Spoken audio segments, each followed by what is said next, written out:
I want to title this one, Minding Your Own Business. One day, a middle-aged man was sitting at a bus stop, and while he was waiting, he saw a young boy. It was a young boy sitting on a bus stop bench next to him. And this little boy he's probably about 10, 11 years old, and he just watched this kid eat 5 candy bars back to back. So he said to the boy, "Eating all of that candy is bad for your teeth." And the boy replied to him, he said, "Mister, my grandfather lived to be 97 years old." And the little boy said, and the man said, "But I bet he didn't eat 5 candy bars in a row." And the boy answered him, he said, "No, he didn't, but he sure knew how to mind his own business." And throughout our lives, we've been taught to mind other people's business. Sure, when we enter a conversation with others that may have a different viewpoint, we're encouraged to mind our own business. Or when we were kids and grown-ups were talking, we were told to mind a child's business if we interjected into that conversation. Many of us were actually told to leave the room as well. But what I'm talking about here is the formal education process. From the time we enter pre-kindergarten until the time we graduate high school or college, we are told to get a good education, keep our noses clean, in order for us to get a good job minding the boss's business. When we enter the workforce, we are taught by the boss to mind the corporation's business. If we come up with an idea that benefits the company makes it their business and will sometimes give us a promotion or a bonus. Even though it was our idea, it became the corporation's business. When it comes time to do something for self, we've been minding other people's businesses for so long that we have never learned to mind our own.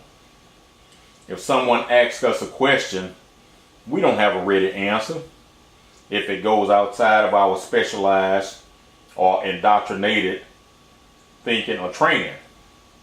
Sure, many folks can talk on the surface level of professional sports, but how many can talk about their child's grades in the same respect?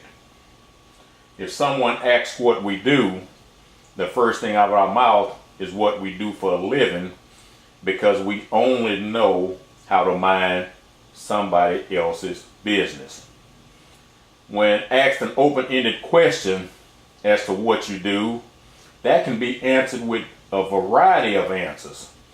But our condition has been so powerful throughout the years that the only thing we know how to identify is our job or career. When someone says, "What do you do?" that's very open. What do you do for recreation? What do you do for fun? What do you do with regards to your spiritual life? What do you do when you travel? It's open, but our identification is wrapped up in our job or career because we've been taught to mind somebody else's business that we can't even think of our own business. And so that could also be attributed to exercise. What do you do with your family? What do you do with your friends? But we're so indoctrinated in other people's business that it has become our sole identity, to the point if we lose that job, we lose that position, or we lose that title, a lot of people actually lose their minds and sometimes their lives. I've seen many cases and incidents where someone lost their job and they killed themselves, or they went to the job and killed co-workers and bosses and supervisors and all that. It's because all we do mentally is mind somebody else's business. And is life meant to be lived in the only way that the only business you mind is not even your own?